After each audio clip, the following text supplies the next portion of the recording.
እግዚአብሔር አምላካችን ስም የተባረከ ይሁን። ደግሞ እንደገና በፊቱ እንድንሆን ፈቀደልን። ሁሌ ይሄንን እላለሁኝ፣ ስለተፈቀደልን በፊቱ ሆነናል።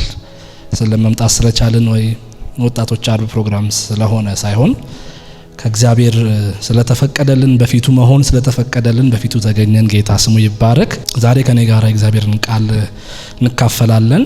ዮሐንስ ወንጌል ምዕራፍ 6 እናወጣና ከቁጥር 67 እስከ 69 ያለውን እናነባለን።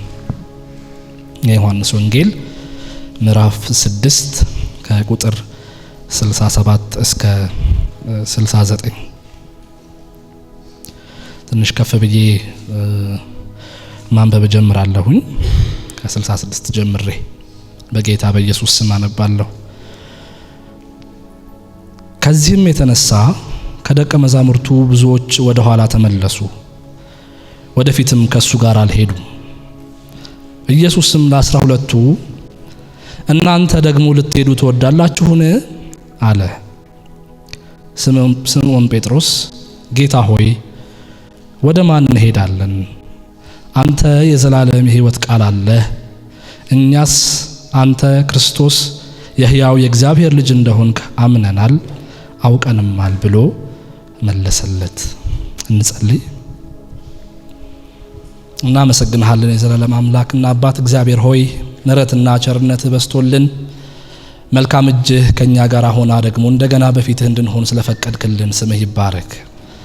አቤቱ የእስራኤል ቅዱስ እግዚአብሔር ሆይ ካንተ ልንሰማ ካንተ ልንማር በፊትህ አለንና ያስተምራቸው ዘንድ መልካሙን መንፈስ ሰጣቸው ተብሎ በቅዱስ ቃል እንደተጻፈ ጌታ እግዚአብሔር ሆይ እንድታስተምረን ጊዜያችንን ላንተ ለታመኑ እጆች አደራ አሳልፈን እንሰጣለን። አቤቱ እግዚአብሔር ሆይ ለልባችን አንተ ተናገረን። ሁሉ ሲሆን ደግሞ ለስምህ ክብር ይሁን በጌታ በኢየሱስ ክርስቶስ ስም አሜን። ምን አይነት ንባብ ነው! ከመሃል ይጀምራል እንዴ! ከዚያም የተነሳ ምን ተፈጥሮ ነበረ? እዚህ ታሪክ ላይ ትኩረት እናደርጋለን ዛሬ። እንግዲህ እኔ እንደ ርዕስ ካንተ ወደ ማን እንሄዳለን አልኩት። እናንተ መልእክቱን ሰምታችሁ ርዕስ መቀየር ይቻላል ማለት ነው። ጌታ ኢየሱስ ክርስቶስ አገልግሎቱን ከጀመረ በኋላ በተለይ ደግሞ ዮሐንስ ወንጌል ምዕራፍ 5 ላይ ስናይ የተፈጸመ ፈውስ አለ። ያ ሽባው ሰውዬ ለረጅም ዓመት በአልጋ ላይ ይተኛ የነበረ ያ ሰው ተፈወሰ። ዮሐንስ ወንጌል ምዕራፍ 5 ላይ እንደምናነበውና ከዛ ፈውስ በኋላ ብዙ ሰዎች ጌታ ኢየሱስ ክርስቶስን መከተል ጀመሩ። በብዙ ቁጥር ጌታን ይከተሉ ነበር እና ከዛ ፈውስ በኋላም ጌታ ኢየሱስ ክርስቶስ ጠንከር ያሉ ትምህርቶችን ማስተማር ጀመረ እና እሱ ፈወሰው፣ ጌታ ኢየሱስ ፈወሰው የሚለውን የሰሙ ሰዎች የት እንዳለ በአካል የት እንዳለ እየፈለጉ እሱ ባለበት ቁጭ ብሎ እሱን ማዳመጥ እሱን መስማት እና እዛው መዋል የተለመደ ሆነ። ከዛ ፈውስ በኋላ ጌታን ለማዳመጥ ብዙ ሰዎች ይሰበሰቡ ነበርና በዚህ በምዕራፍ 6 ላይ እንደምናየው ያንን ያዩ ሰዎች ይመስላሉ አብዛኞቹ እና የሰሙ ሰዎች ተሰብስበው ጌታን ሲያዳምጡ ዋሉ አብረውት። ከዛ በኋላ ጌታ ደቀ መዛሙርቱን ጠየቀ። መቼስ ሰው መጥቶ ቤት ባዶ አይሸኝም እኛ ሀገር እንኳን እና ጠየቀ ጌታ። እንደዛ አይነት ሐሳብ ያለው ይመስላል ሲጠይቅ የሚሰራውን ያቅ ነበርና ይላል እና እነዚህ ሰዎች የሚበሉት ነገር እስቲ አምጡ ብሎ ደቀ መዛሙርቱን ጠየቃቸው። አረ የለም፣ በዚህ ያህል ብር ቢገዛ እንኳን ትንሽ ተቃምሰው ቢተርፍ እንደው ትንሽ ብናቃምሳቸው ራሱ አይበቃም ብለው መለሱለት። ከዛ በኋላ 2 ዓሳና 5 እንጀራ የያዘ ብላቴና ወደሱ አመጡ፣ ባረከው። ከዛ ሰው ያንን በላ፣ ተረፈ። 12 መሶብ ተሰበሰበ። አንድ ቀን አለቀ። ከዛ ጌታ ኢየሱስ ይሄንን ካደረገበት ስፍራ ፈቀቅ አለ፣ ወደ ሌላ ቦታ ሄደ እና ይሄ ወሬ በከተማው ሳይሰማ አይቀርም እና አረ ትላንት የበላ ነው ምርጥ አሳ ብታይ፣ ደግሞ ጥሩ ቃል ነው የሚናገረው ሰውየው፣ ነብይ ነው ደግሞ የሚያበላ ነብይ አሁን እየተባባሉ ወሬው በከተማው የተዳረሰ ይመስለኛል። እና ይሄንን የሰሙ ሰዎች ትላንት ታምራት ወዳደረገበት ቦታ መጡ። እሱም የለም፣ ደቀ መዛሙርቱም የሉም፣ ቦታ ቀይረዋል። ከዛ አዩት የለም ወይኔ ያን የመሰለ ነብይ እንደዛ ያን ሁሉ ምግብ አብልቶን እንዲሁ በባዶ ሳይሸኘን ያ ነብይ የት ሄዶ ይሆን አሉ። አንድ ታንኳ ቀርታ ነበረ። ጌታ ወደ ሄደበት ስፍራ ተሻገሩ። ከዛ ሲያገኙት ምን ነው ረቢ በእግር በፈረስ እንፈልግ የት ሄድክ ምን ሆንክብን እንዴ ሳትነግረን አይነት ድምጽ ያለው ንግግር ያናግሩታል ጌታ። የት ሄደህ ነው? ህዝቡ ጌታ ኢየሱስን ለቋሚ እንጀራ አቅራቢነት ነበረ በእግር በፈረስ የሚፈልገው። ጌታ ይሄንን ይረዳል እና ለቋሚ እንጀራ አቅርቦት እንደፈለጉት ገባውና በጣም መሰረታዊ የሆነ ጠንከር ያለ ትምህርት አስተማረ። እሱ ላይ ነው ምናየው። እሱ የህይወት እንጀራ መሆኑን አውቀውና አምነው ሳይሆን የተከተሉት የበሏትን አሳና እንጀራ አይምሯቸው ውስጥ ይዘው የተከተሉት የነበረው እና ይሄንን ሲያቅ ጌታ ኢየሱስ ክርስቶስ ህዝቡም ጉዳዩ የምግብ ነው፣ እሱም ስለ ምግብ ማብራት ጀመረ። የምግብ ጥያቄ ነው ይዘው የመጡት። ይሄንን የሚጠፋ መብል መፈለግ ትታችሁ የማይጠፋውን መብል ፈልጉ፣ የማይጠፋ መብል እሰጣችኋለሁ እኔ ብሎ ይላቸዋል ጌታ። የማይጠፋ እኛ የትላንቱ ደገማን ስንል ጭራሽ የማይጠፋ አሜዚንግ ያሉ ይመስለኛል። ንገረን፣ ስጠን፣ እሱን እንጀራ ስጠን፣ በቃ ሁሉ ጊዜ እንዳይርበን አንተም ጋር ሁሉ ጊዜ እንዳንመላለስ ያው ትምህርትን አንፈልገው እንጀራውን ነው የምንፈልገው፣ ስጠን እሱን እንጀራ ይሉታል። እና ጌታ ስለ ህይወት እንጀራ ማውራት ይጀምራል። አብ ያተመው የህይወት እንጀራ አለ፣ አብ የሰጣችሁ ያ ማዕድ አለ፣ እሱን ብትበሉ ብሎ ይናገራቸዋልና ያንን ፈልጉ አላቸው። ስጠን አሉት እነሱ። ይሄ እንጀራ ምን አይነት እንጀራ ነው? ህይወትን የሚሰጥ እንጀራ ነው። ለዘላለም ህይወትን የሚሰጥ እንጀራ ነው የእንጀራው ባህሪ። በጣም ድንቅ እንጀራ በላምጣው ነው የቀጣዩ ነገር። የህይወት እንጀራ እኔ ነኝ አለ። ጉድ! አሁን እንዴት ነው የሚኮነው? ትላንት የበሉትን ነው የሚያስቡት ሰዎቹ። የምግብ ጥያቄ ነው ያላቸው። እሱም ይሄን አማርኛ ልጠቀም በምግበኛ ነው የሚያወራቸው። ምግብ ነው አይተፈለገው እና ሰባቱ ትልልቅ እኔ ነኞች ውስጥ አንዱ ይሄ ነው። እኔ የህይወት እንጀራ ነኝ ያለው ኢየሱስ ማለት ነው። ምግብ ለሰው ልጆች ለመኖር በጣም አስፈላጊ ነገር ነው አይደለ? በጣም ቤዚክ ነሰሲቲ መካከል አንዱ ነው። ለአንዳንዶች ደግሞ ካስፈላጊነት አልፎ ኢንጆይ የሚያደርጉበትም ነው ምግብ። እና በዚህ አውድ ውስጥ ምግብን በሚፈልግ ሰዎች ስብስብ አውድ ውስጥ ጌታ ኢየሱስ ስለ ዘላለም ስለማይጠፋ ያ የህይወት እንጀራ አወራ። እኔን መብላት አለባችሁ አለ። የባሰ እሰጣችኋለሁ ከማለቱ እኔ ነኝ ከማለቱ አብሶት ብሉኝ አለ። ብዙ ጊዜ ቄስ ማርክ ይላል ጌታ ኢየሱስ ለኛ የሚሆነው ነገር እንደው እስከ መጨረሻው የዘላለም ህይወት የሚሰጥ ሆኖ የሚበላም ሆነ የሚጠጣም ሆነ ይላል ብዙ ጊዜ እና ይገርመኛል። እና ብሉኝ ጠጡኝ አለ። ብሉ ጠጡ አይደለም፣ የትላንትናው ብሉ ጠጡ ነው። የዛሬው ጠንካራው ትምህርት ግን ብሉኝ ጠጡኝ ነው። አስጨናቂ ትምህርት። ያ ሁሉ እንጀራና ይሄ ምድራዊ ነገርን ፈልጎ የተከተለ ሰው ይሄንን የሚያህል ትልቅ መንፈሳዊ ሚስጥር ያዘለ ንግግር ሲሰማ ጭራሽ ስጋውን እንድንበላ ይሰጠናል።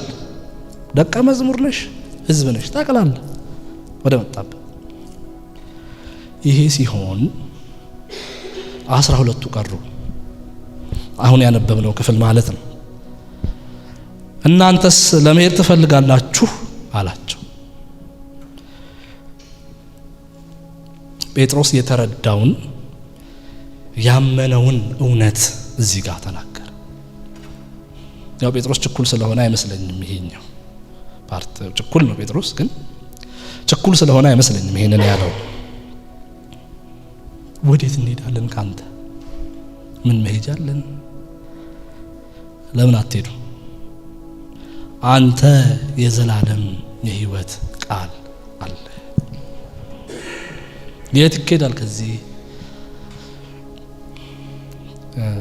በዚች የጴጥሮስ ንግግር ውስጥ አንተ ሕያው የእግዚአብሔር ልጅ መሆንህን አምነናል አውቀንማል በሚለው የጴጥሮስ ንግግር ውስጥ ምን አይነት መልእክት እየተላለፈ ነው?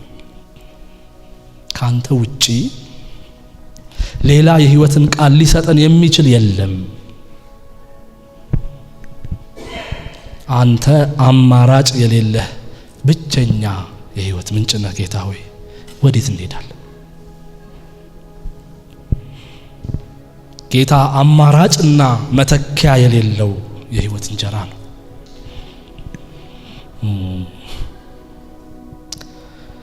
ጌታ ኢየሱስ በዚህ ክፍል በተደጋጋሚ ስለ ህይወት እንጀራ እኔ የህይወት እንጀራ ነኝ ብሎ ያነሳል።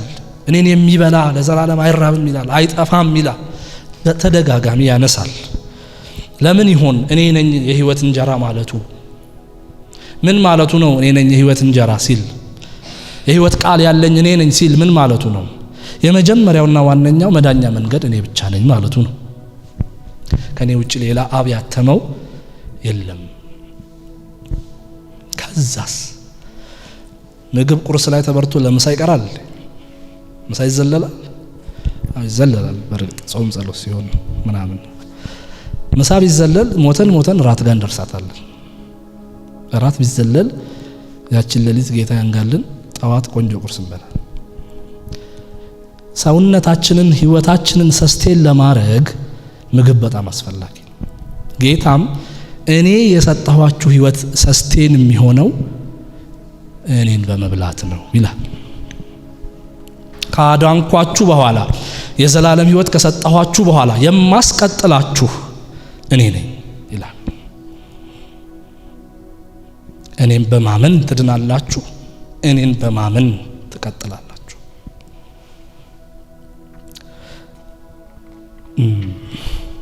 የመታደስ ትምህርት የሚባል አቃላችኋል። አሁን እምነት ማጽኛ ሆኗል። ይሄንን እንደዛው ሰዱት፣ የመታደስ በሉት ትምህርቱ። ይሄንን ያመንንማ ክርስቲያኖች እኮ ነን እዚህ ተሰብስበን ያለነው።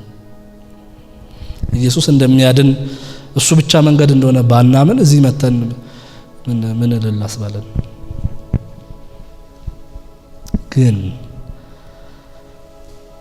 ለመንፈሳዊ ህይወታችን ዴንጀረስ የሆነ ኑሮ አለ። ምን አይነት ኑሮ? አማራጭ የያዘ ኑሮ። የካንተ ወደ ማን እንሄዳለን ኑሮ ሳይሆን ካልፈለከው ተዋ አይነት ኑሮ ሰስቴን ማድረግ አንችልም። ለምን? እየተበላ የሚቀጠለው ኢየሱስ ራሱ። ኢየሱስ ብቻውን እንደሚያድን አምነናል፣ ደግሞ እናምንም አለን። ግን በዚህ ህይወታችን ለመቀጠል ሰስቴንድ ሆነን ለመቀጠል ሌሎች አማራጭ አልተርናቲቭስ ይዘን ይሆን ወይ? ዛሬ ይሄንን ነው የምጠይቃችሁ። ለዚህ ነው መታደስ ያልኳችሁ። ኢየሱስ መተኪያ የሌለው መዳኛ መንገድ ብቻ እሱ ብቻ፣ መተኪያ የሌለው መኖሪያ እሱ ብቻ። ለክርስትና ህይወታችን ሰርቫይቭ ማድረግ፣ መቀጠል፣ ማደግ ምንድነው መሰረታዊው ነገር ካልን ይሄ እውቀት ነው። የቱ? ካንተ ወደ ማን እንሄዳለን? እኔ እኮ ትንሽ አሁን በጌታ ቤት ነው ያደኩት እና ብዙም እንዲህ አይነት ነገር አም ዲፔንደንት ባይ ዘ ዌይ በመንፈሳዊ ህይወቴ ብራዘር ወደክ በቃ እኔ ዲፔንደንት የሆንኩበት እውቀት አለኝ። ዲፔንደንት ያደረገኝ የእነንተና እኮ ጸሎት አለ እንዴ? እኔ ኮሮብሮ እነንተና ጋር በስነ ስርዓት ነው የምከታተል። ምን ላይ ነው ዲፔንደንት የሆንከው? ወይስ አይ እኔ ጌታው ያድግ ያለው 18 ዓመት ሞልቶኛል፣ ራሴን ችያለሁ፣ ወጥቻለሁ ነው ምን? ለዛ ይሆን ክርስትና ህይወታችን አንዳንድ ጊዜ ስታግናንት የሚሆን ዲፔንደንሲያችን በጌታ ላይ ያለን ጥገኝነት እድገታችንን ጋራንቲ ያደርገዋል። በመንፈሳዊ ሕይወት ማደግ እንፈልጋለን፣ መቀጠል እንፈልጋለን። ዛር ላይ ጥገኛል። ጌታ እዚህ ጋር የሚሰጠው ያለው እውነት ይሄ ነው። እኔን ትበላላችሁ፣ አንተ ነህ የሕይወት ቃል ያለ፣ እኔ ስለናንተ የምሰጠው ይሄ ነው እያለ ይናገራል ጌታ። እየተበላ ነው መንፈሳዊ ሕይወት የሚቀጥለው፣ ዝም ብሎ የለም። በነገራችን ምን እየተበላ? ይሄ እውነት እየተበላ።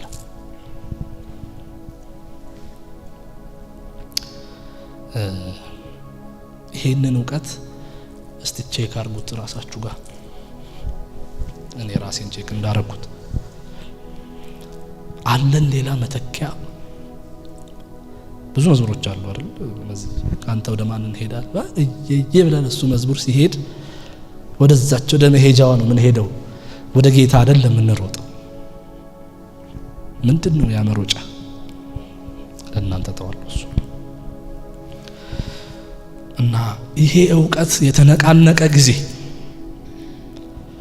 ኢየሱስ ብቸኛ አዳኝ ነው፣ ኢየሱስ የሚያስቀጥለኝ እሱ ብቻ ነው፣ የሚያሳድገኝ እሱ ብቻ ነው፣ ለእድገቴና ለዘላለም ሕይወቴ ዛሬም ቢሆን እሱ ላይ ጥገኛ ነኝ የሚለው እውቀት የተሸረሸረ ጊዜ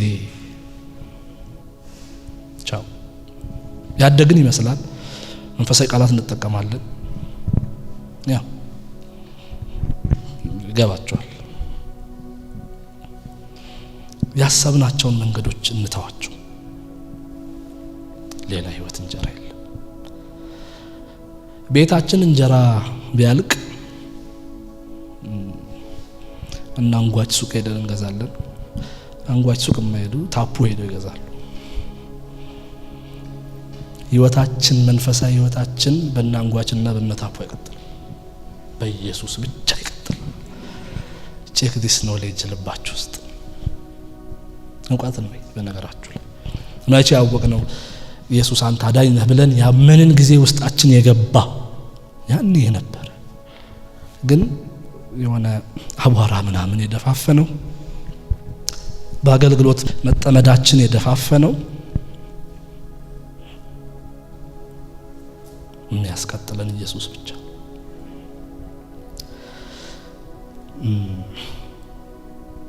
ያደግን እየመሰለን መንፈሳዊ 18 ዓመት ልበለው አላቅም እንግዲህ አስኬደ መንፈሳዊ ጉርምስና ነው።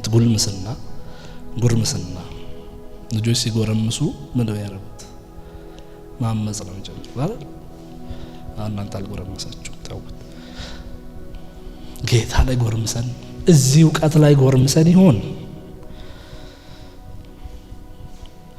ከእግዚአብሔር ጥገኝነት ሊያወጣን የመጣ የትኛውም አይነት ነገር እድገት አይደለም፣ እሱ መጥፊያ።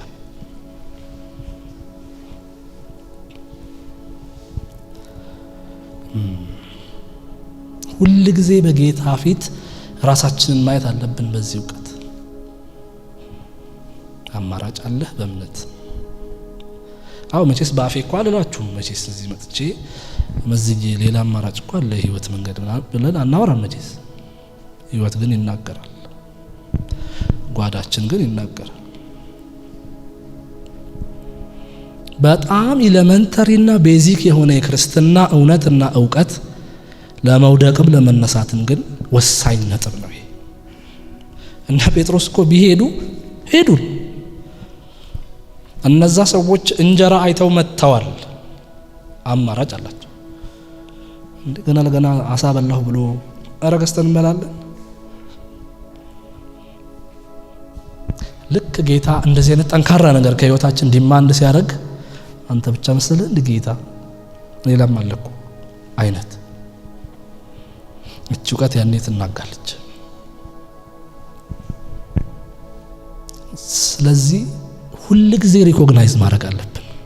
አማይ ዲፔንደንት ኦን ጋድ፣ ጥገኛ ነኝ ወይ? ጌታ ቤት አገለግላለሁ፣ ዘመኔ በጌታ ቤት ነው። ጥገኛ ነህ ወይ ብራዘር? በጣም የቄሶች ቤተሰብ ነው ያለኝ፣ በጣም የሚማልዱ ቤተሰቦች ነው። አንተ ጥገኛ ነህ ወይ? የእናትህና የአባትህ ጥገኝነት አንተን አያተርፍ። ስለዚህ ይሄን እውቀት ቼክ እንድናደርገው ነው ዛሬ ትንሽ ሐሳብ እምላችሁ። ይሄንን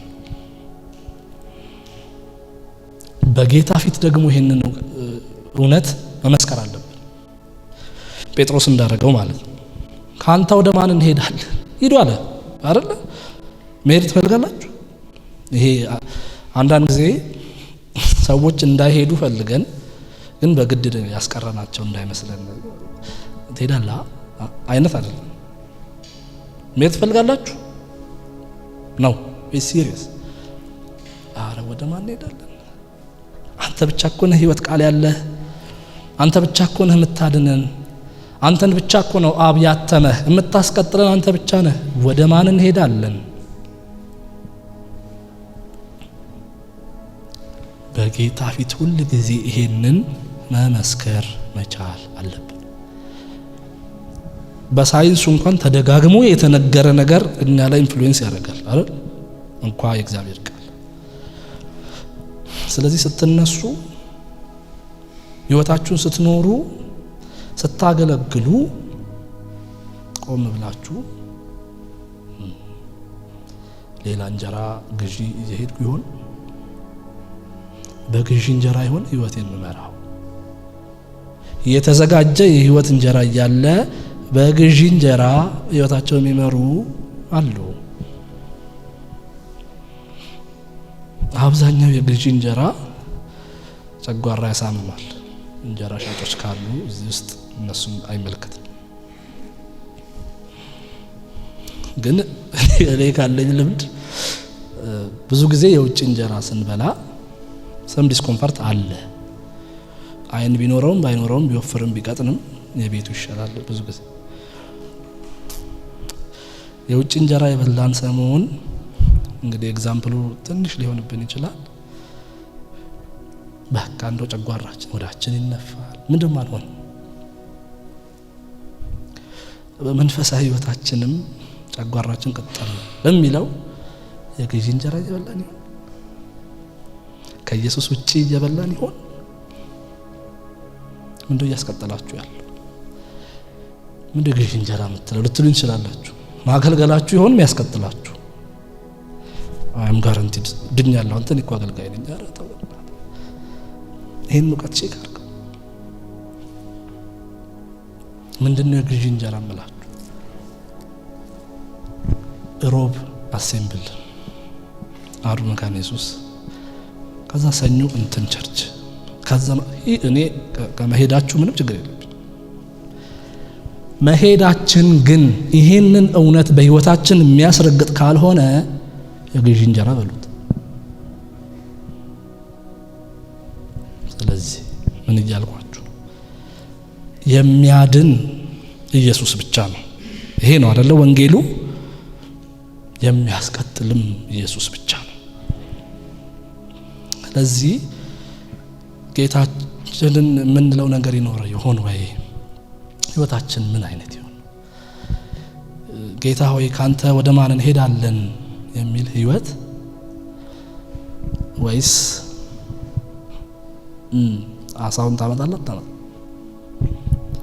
አይደለም እኔን ብላ ቶ ሄድላል ህይወት? your life speaks። ለእናንተም ለሚያያችሁም ለጌታችሁም ህይወታችሁ ይናገራል። ስለዚህ ህይወታችን ምን አይነት ህይወት ይሁን? ካንተ ወደ ማን እንሄዳለን ህይወት። መሄጃዎች ተዘጋጅተው ቢሆን ዛሬ እግዚአብሔር ከሱ የሚያርቅ ብለን ያዘጋጀናቸውን ሌሎች አማራጮች ይዝጋብን።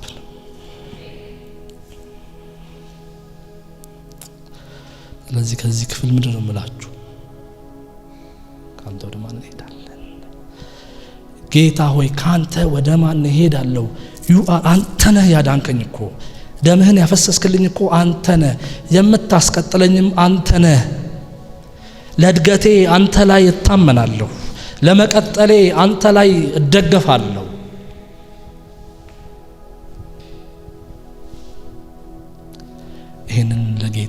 እየነገርን ለራሳችን እየነገርን መኖር ይሆንልን።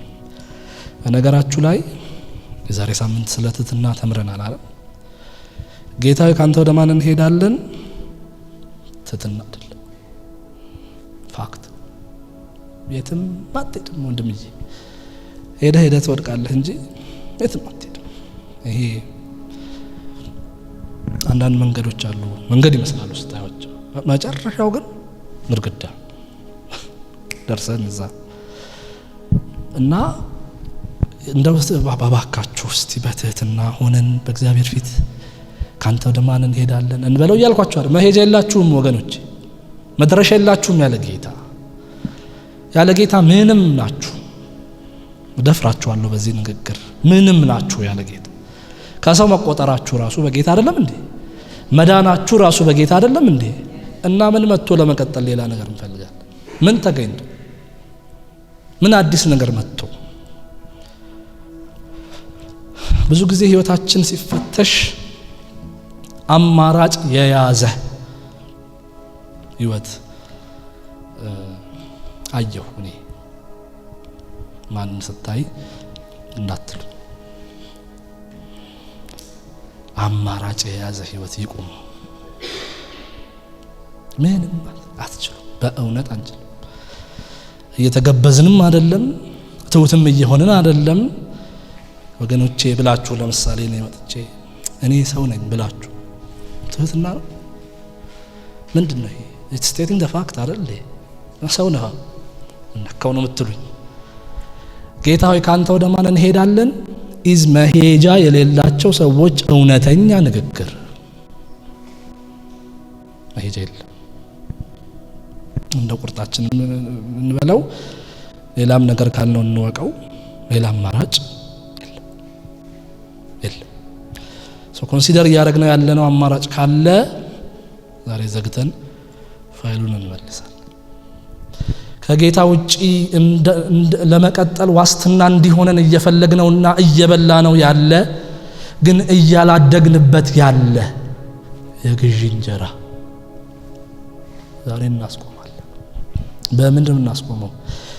በዚህ ዕውቀት ጌታ ሆይ አንተ የሕይወት ቃል አለ። ስለዚህ ራሳችንን እንድናይላችኋል።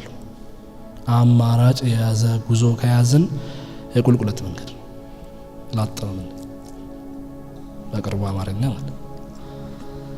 ስለዚህ ኢየሱስ መተኪያ የሌለው አማራጭ የሌለው ያዳነንና የሚያስቀጥለን እሱ ብቻ ነው። እግዚአብሔር በዚህ እምነት ማደግ እንድንችል ይርዳን። እንጸልያለን።